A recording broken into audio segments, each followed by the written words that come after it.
Chapter 16. The Ship. In bed we concocted our plans for the morrow.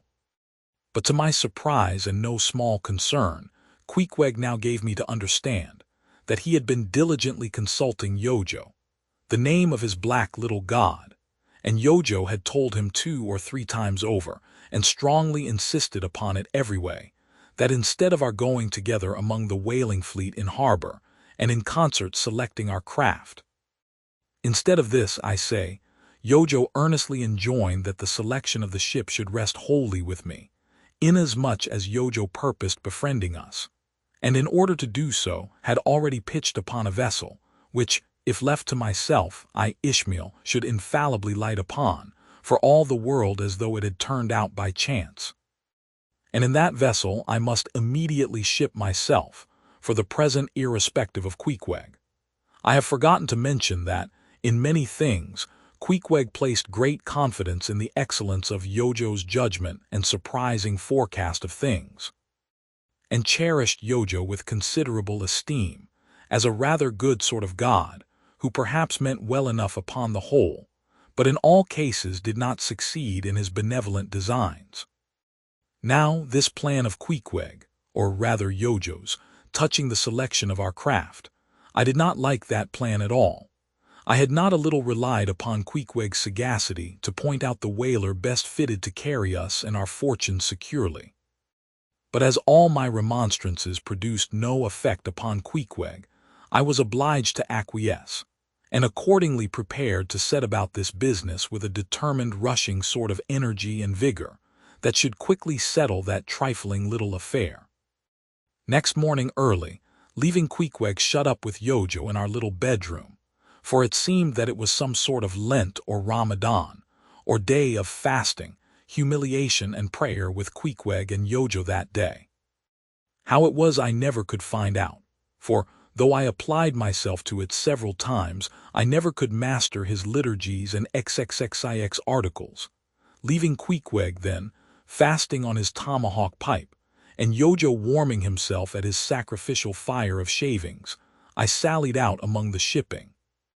After much prolonged sauntering and many random inquiries, I learnt that there were 3 ships up for 3 years' voyages, the Devil Dam, the Tit-Bit, and the Pequod. Devil Dam I do not know the origin of, Tit-Bit is obvious. Pequod, you will no doubt remember, was the name of a celebrated tribe of Massachusetts Indians, now extinct as the ancient Medes. I peered and pried about the Devil Dam, from her hopped over to the Tit-Bit, and finally, going on board the Pequod, looked around her for a moment, and then decided that this was the very ship for us. You may have seen many a quaint craft in your day, for aught I know, square-toed luggers, mountainous Japanese junks, butterbox galliots, and what not, but take my word for it, you never saw such a rare old craft as this same rare old Pequod.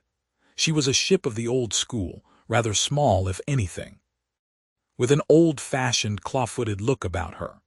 Long seasoned and weather-stained in the typhoons and calms of all 4 oceans, her old hull's complexion was darkened like a French grenadier's, who has alike fought in Egypt and Siberia. Her venerable bows looked bearded. Her masts, cut somewhere on the coast of Japan, where her original ones were lost overboard in a gale, her masts stood stiffly up like the spines of the 3 old kings of Cologne. Her ancient decks were worn and wrinkled, like the pilgrim-worshipped flagstone in Canterbury Cathedral where Becket bled. But to all these her old antiquities were added new and marvelous features, pertaining to the wild business that for more than half a century she had followed. Old Captain Peleg, many years her chief mate, before he commanded another vessel of his own, and now a retired seaman, and one of the principal owners of the Pequod. This old Peleg, during the term of his chief mateship, had built upon her original grotesqueness, and inlaid it all over, with a quaintness both of material and device, unmatched by anything except it be Thorkill Hake's carved buckler or bedstead.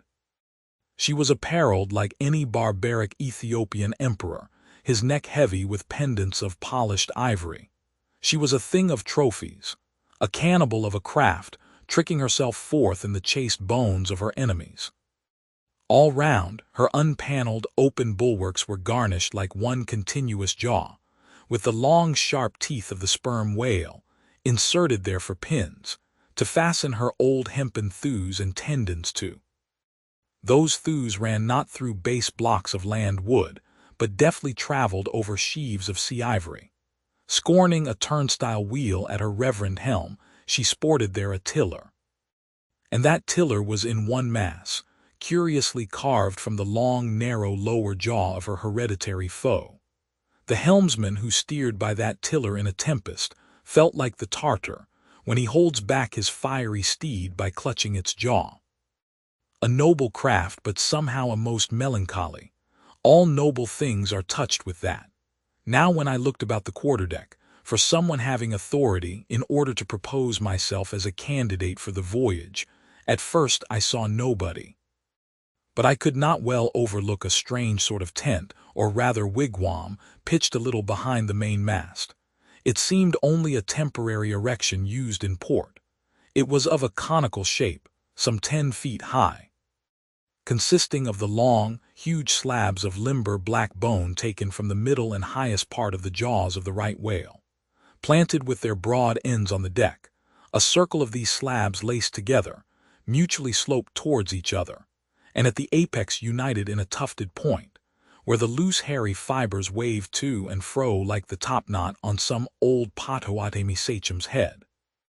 A triangular opening faced towards the bows of the ship, so that the insider commanded a complete view forward.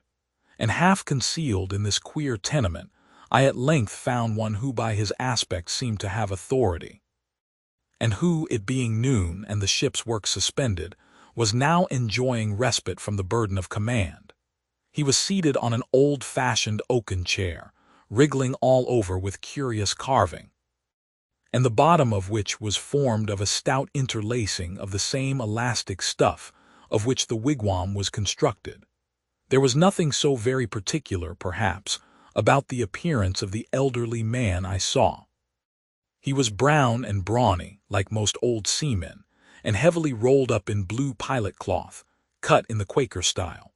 Only there was a fine and almost microscopic network of the minutest wrinkles interlacing round his eyes, which must have arisen from his continual sailings in many hard gales, and always looking to windward, for this causes the muscles about the eyes to become pursed together. Such eye wrinkles are very effectual in a scowl. "Is this the captain of the Pequod?" said I, advancing to the door of the tent. "Supposing it be the captain of the Pequod, what dost thou want of him?" he demanded. "I was thinking of shipping." "Thou wast thou? I see thou art no Nantucketer, ever been in a stove boat." "No, sir, I never have." "Dost know nothing at all about whaling, I dare say?" "Nothing, sir." "But I have no doubt I shall soon learn. I've been several voyages in the merchant service, and I think that—" "Merchant service be damned. Talk not that lingo to me. Dost see that leg? I'll take that leg away from thy stern if ever thou talkest of the marchant service to me again." "Marchant service indeed. I suppose now ye feel considerable proud of having served in those marchant ships. But flukes! Man, what makes thee want to go a-whaling, eh? It looks a little suspicious, don't it, eh? Hast not been a pirate, hast thou? Didst not rob thy last captain, didst thou? Dost not think of murdering the officers when thou gettest to sea?" I protested my innocence of these things. I saw that under the mask of these half-humorous innuendos, this old seaman, as an insulated Quakerish Nantucketer, was full of his insular prejudices, and rather distrustful of all aliens, unless they hailed from Cape Cod or the Vineyard. "But what takes thee a-whaling? I want to know that before I think of shipping ye." "Well, sir, I want to see what whaling is. I want to see the world." "Want to see what whaling is, eh? Have ye clapped eye on Captain Ahab?" "Who is Captain Ahab, sir?" I thought so. Captain Ahab is the captain of this ship." "I am mistaken, then. I thought I was speaking to the captain himself." "Thou art speaking to Captain Peleg. That's who ye are speaking to, young man." It belongs to me and Captain Bildad to see the Pequod fitted out for the voyage, and supplied with all her needs, including crew. We are part owners and agents. But as I was going to say, if thou wantest to know what whaling is, as thou tellest ye do, I can put ye in a way of finding it out before ye bind yourself to it, past backing out. Clap eye on Captain Ahab, young man, and thou wilt find that he has only one leg. What do you mean, sir? Was the other one lost by a whale? Lost by a whale? Young man, come nearer to me. It was devoured, chewed up, crunched by the monstrosest parmacity that ever chipped a boat. I was a little alarmed by his energy, perhaps also a little touched at the hearty grief in his concluding exclamation, but said as calmly as I could, "What you say is no doubt true enough, sir." But how could I know there was any peculiar ferocity in that particular whale, though indeed I might have inferred as much from the simple fact of the accident.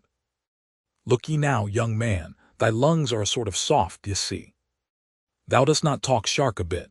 Sure, ye have been to sea before now, sure of that. Sir, said I thought I told you that I had been 4 voyages in the Merchant. Hard down out of that. Mind what I said about the marchant service.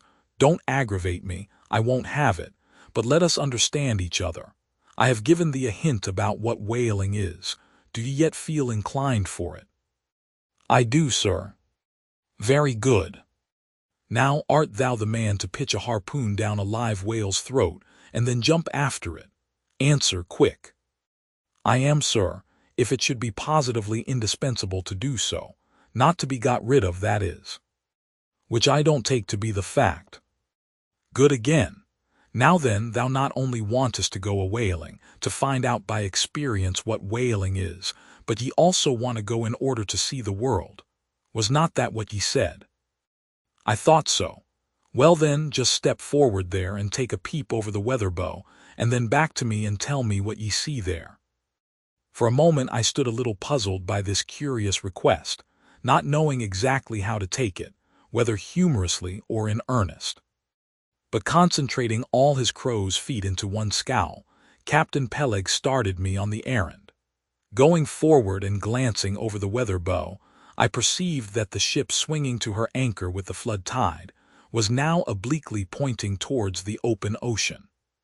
The prospect was unlimited but exceedingly monotonous and forbidding, not the slightest variety that I could see. Well, what's the report? Said Peleg when I came back. What did ye see? Not much, I replied, nothing but water. Considerable horizon, though, and there's a squall coming up, I think. Well, what dost thou think then of seeing the world? Do ye wish to go round Cape Horn to see any more of it, eh? Can't ye see the world where you stand? I was a little staggered, but go a-whaling I must, and I would.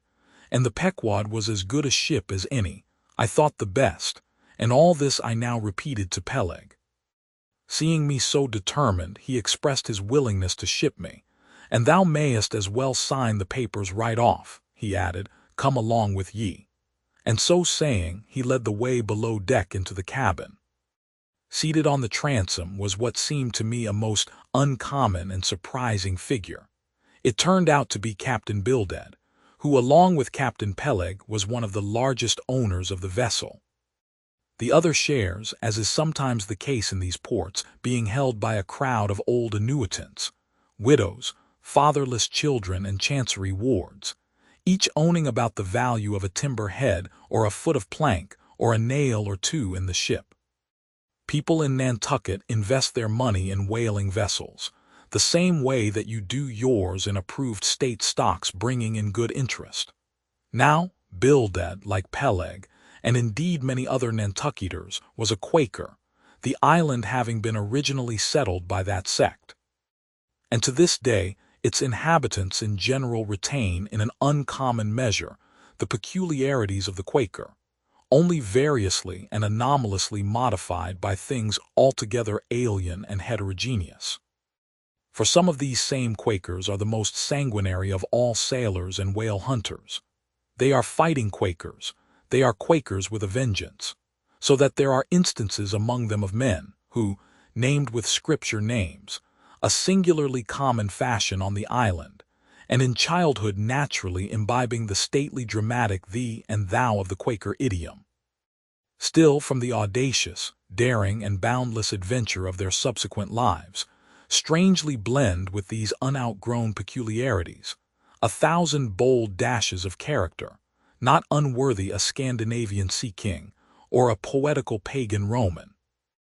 And when these things unite in a man of greatly superior natural force, with a globular brain and a ponderous heart, who has also by the stillness and seclusion of many long night watches in the remotest waters, and beneath constellations never seen here at the north, been led to think untraditionally and independently, receiving all nature's sweet or savage impressions fresh from her own virgin voluntary and confiding breast, and thereby chiefly, but with some help from accidental advantages, to learn a bold and nervous lofty language, that man makes one in a whole nation's census, a mighty pageant creature, formed for noble tragedies.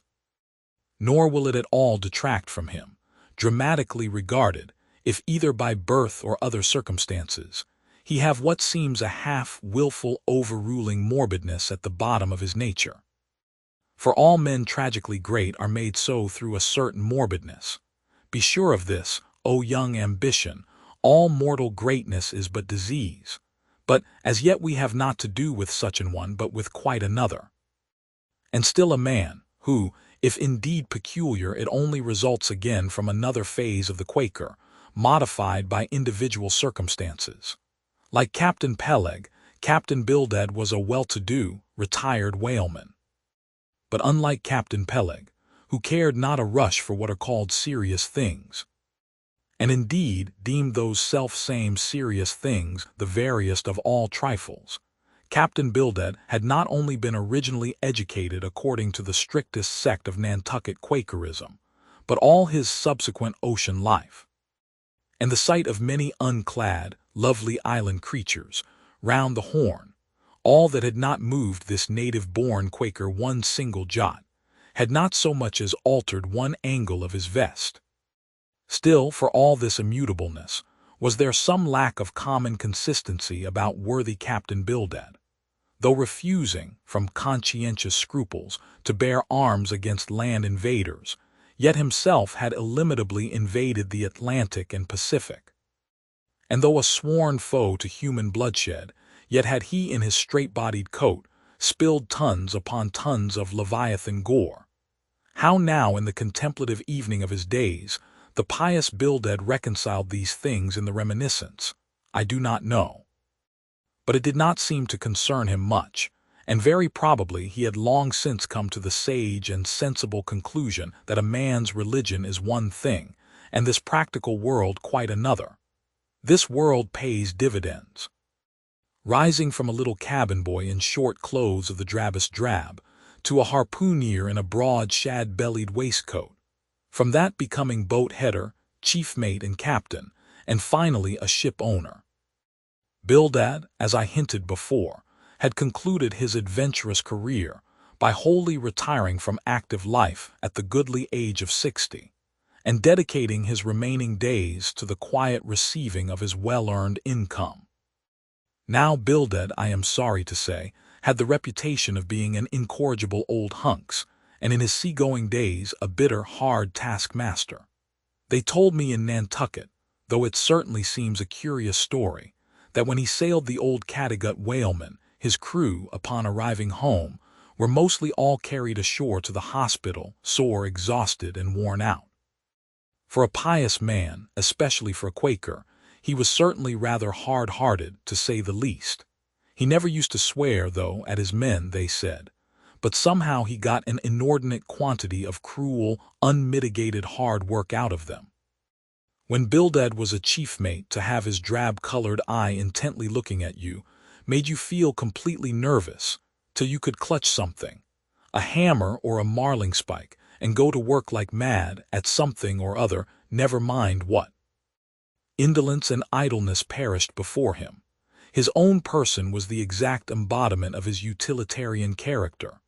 On his long, gaunt body he carried no spare flesh, no superfluous beard, his chin having a soft, economical nap to it, like the worn nap of his broad-brimmed hat.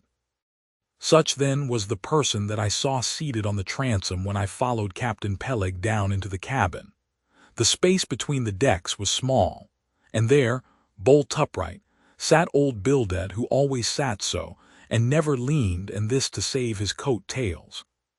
His broad brim was placed beside him, his legs were stiffly crossed, his drab vesture was buttoned up to his chin, and spectacles on nose, he seemed absorbed in reading from a ponderous volume. "Bildad," cried Captain Peleg, "at it again, Bildad, ye have been studying those scriptures now for the last 30 years to my certain knowledge. How far ye got, Bildad?" As if long habituated to such profane talk from his old shipmate, Bildad, without noticing his present irreverence, quietly looked up, and seeing me, glanced again inquiringly towards Peleg. "He says he's our man, Bildad," said Peleg. "He wants to ship." "Dost thee?" said Bildad in a hollow tone, and turning round to me. "I dust," said I unconsciously, he was so intense a Quaker. "What do ye think of him, Bildad?" said Peleg. "He'll do," said Bildad, eyeing me, and then went on spelling away at his book in a mumbling tone quite audible. I thought him the queerest old Quaker I ever saw, especially as Peleg, his friend and old shipmate, seemed such a blusterer. But I said nothing, only looking round me sharply. Peleg now threw open a chest, and drawing forth the ship's articles, placed pen and ink before him, and seated himself at a little table. I began to think it was high time to settle with myself at what terms I would be willing to engage for the voyage. I was already aware that in the whaling business they paid no wages.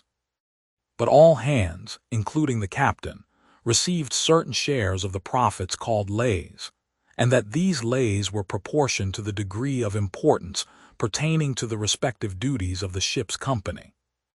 I was also aware that, being a green hand at whaling, my own lay would not be very large, but considering that I was used to the sea, could steer a ship, splice a rope, and all that, I made no doubt that from all I had heard I should be offered at least the 275th lay. That is, the 275th part of the clear net proceeds of the voyage, whatever that might eventually amount to.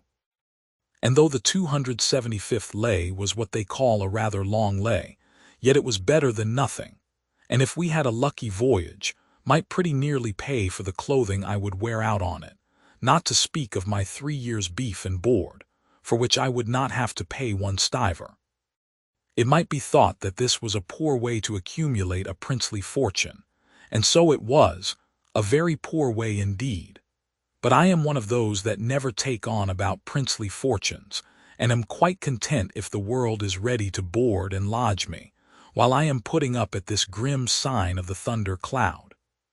Upon the whole, I thought that the 275th lay would be about the fair thing, but would not have been surprised had I been offered the 200th, considering I was of a broad-shouldered make. But one thing, nevertheless, that made me a little distrustful about receiving a generous share of the profits was this. Ashore, I had heard something of both Captain Peleg and his unaccountable old crony Bildad. How that they, being the principal proprietors of the Pequod, therefore the other and more inconsiderable and scattered owners, left nearly the whole management of the ship's affairs to these two. And I did not know but what the stingy old Bildad might have a mighty deal to say about shipping hands, especially as I now found him on board the Pequod, quite at home there in the cabin, and reading his Bible as if at his own fireside. Now, while Peleg was vainly trying to mend a pen with his jackknife, old Bildad, to my no small surprise, considering that he was such an interested party in these proceedings, Bildad never heeded us, but went on mumbling to himself out of his book, "Lay not up for yourselves treasures upon earth, where moth—" "Well, Captain Bildad," interrupted Peleg, "what d'ye say, what lay shall we give this young man?" "Thou knowest best," was the sepulchral reply. "The 777th wouldn't be too much, would it? Where moth and rust do corrupt, but lay." Lay indeed, thought I, in such a lay. The 777th. Well, old Bildad, you are determined that I, for one, shall not lay up many lays here below, where moth and rust do corrupt. It was an exceedingly long lay, that indeed. And though from the magnitude of the figure it might at first deceive a lanceman, yet the slightest consideration will show that though 777 is a pretty large number, yet, when you come to make a tenth of it, you will then see, I say, that the 777th part of a farthing is a good deal less than 777 gold doubloons. And so I thought at the time. Why, blast your eyes, Bildad, cried Peleg, thou dost not want to swindle this young man, he must have more than that. 777th, again said Bildad, without lifting his eyes, and then went on mumbling, for where your treasure is, there will your heart be also. I am going to put him down for the 300th, said Peleg. Do ye hear that, Bildad? The 300th lay, I say. Bildad laid down his book, and turning solemnly towards him said, Captain Peleg, thou hast a generous heart, but thou must consider the duty thou owest to the other owners of this ship, widows and orphans, many of them, and that if we too abundantly reward the labors of this young man, we may be taking the bread from those widows and those orphans. The 777th lay, Captain Peleg. Thou Bildad, roared Peleg, starting up and clattering about the cabin. Blast ye, Captain Bildad, if I had followed thy advice in these matters, I would afore now had a conscience to lug about that would be heavy enough to founder the largest ship that ever sailed round Cape Horn. Captain Peleg, said Bildad steadily, thy conscience may be drawing 10 inches of water, or 10 fathoms, I can't tell. But as thou art still an impenitent man, Captain Peleg, I greatly fear lest thy conscience be but a leaky one, and will in the end sink thee foundering down to the fiery pit, Captain Peleg. Fiery pit, fiery pit. Ye insult me, man, past all natural bearing ye insult me. It's an all-fired outrage to tell any human creature that he's bound to hell. Flukes and flames. Bildad, say that again to me and start my soul bolts, but I'll swallow a live goat with all his hair and horns on.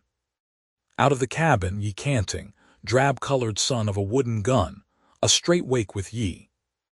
As he thundered out this, he made a rush at Bildad, but with a marvelous oblique sliding celerity, Bildad for that time eluded him.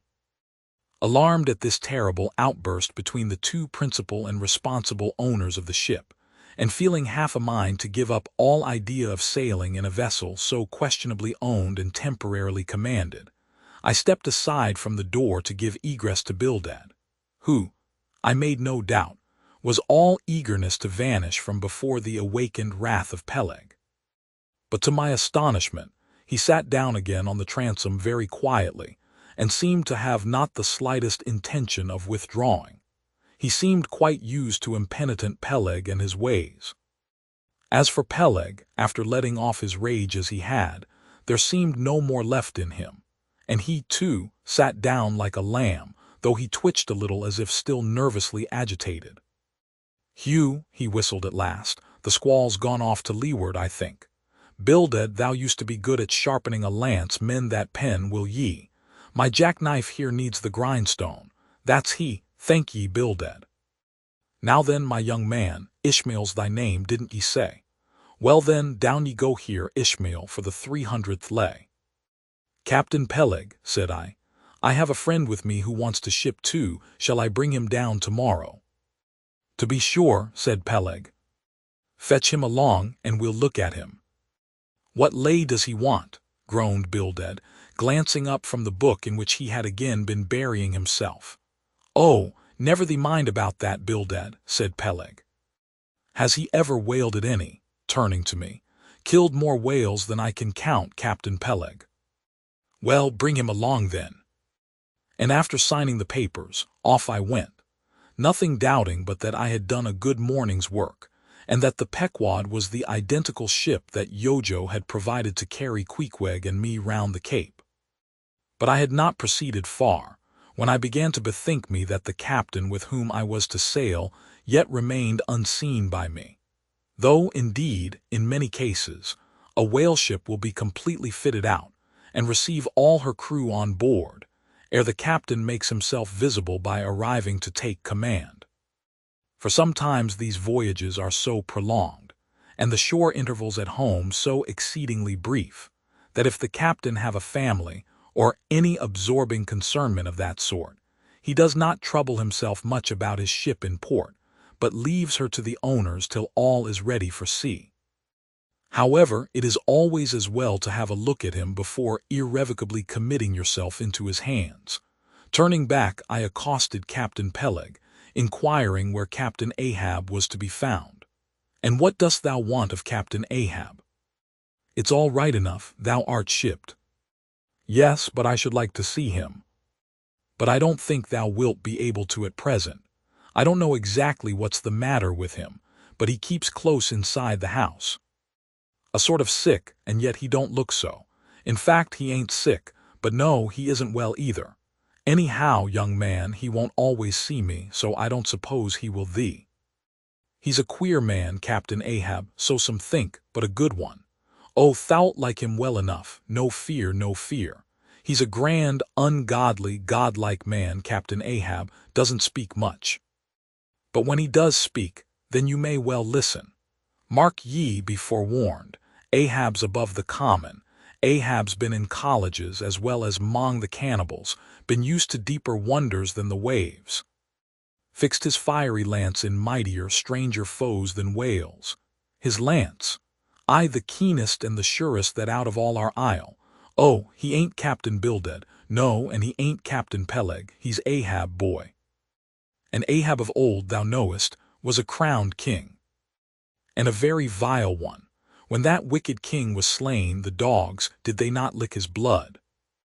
Come hither to me, hither, hither, said Peleg, with a significance in his eye that almost startled me.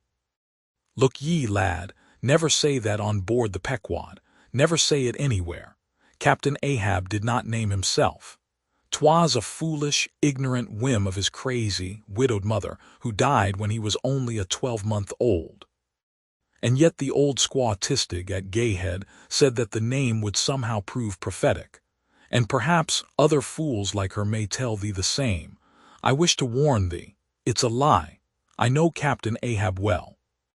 I've sailed with him as mate years ago. I know what he is, a good man, not a pious good man like Bildad, but a swearing good man, something like me, only there's a good deal more of him. I know that he was never very jolly. And I know that on the passage home, he was a little out of his mind for a spell, but it was the sharp shooting pains in his bleeding stump that brought that about, as anyone might see. I know, too, that ever since he lost his leg last voyage by that accursed whale, he's been a kind of moody, desperate moody and savage sometimes, but that will all pass off. And once for all, let me tell thee and assure thee, young man, it's better to sail with a moody good captain than a laughing bad one. So good-bye to thee, and wrong not Captain Ahab, because he happens to have a wicked name. Besides, my boy, he has a wife, not 3 voyages wedded, a sweet, resigned girl. Think of that. By that sweet girl that old man has a child. Hold ye then there can be any utter hopeless harm in Ahab? No, no, my lad. Stricken, blasted if he be, Ahab has his humanities. As I walked away, I was full of thoughtfulness. What had been incidentally revealed to me of Captain Ahab filled me with a certain wild vagueness of painfulness concerning him. And somehow, at the time, I felt a sympathy and a sorrow for him, but for I don't know what, unless it was the cruel loss of his leg. And yet I also felt a strange awe of him. But that sort of awe which I cannot at all describe was not exactly awe. I do not know what it was, but I felt it, and it did not disincline me towards him. Though I felt impatience at what seemed like mystery in him, so imperfectly as he was known to me then. However, my thoughts were at length carried in other directions, so that for the present dark Ahab slipped my mind.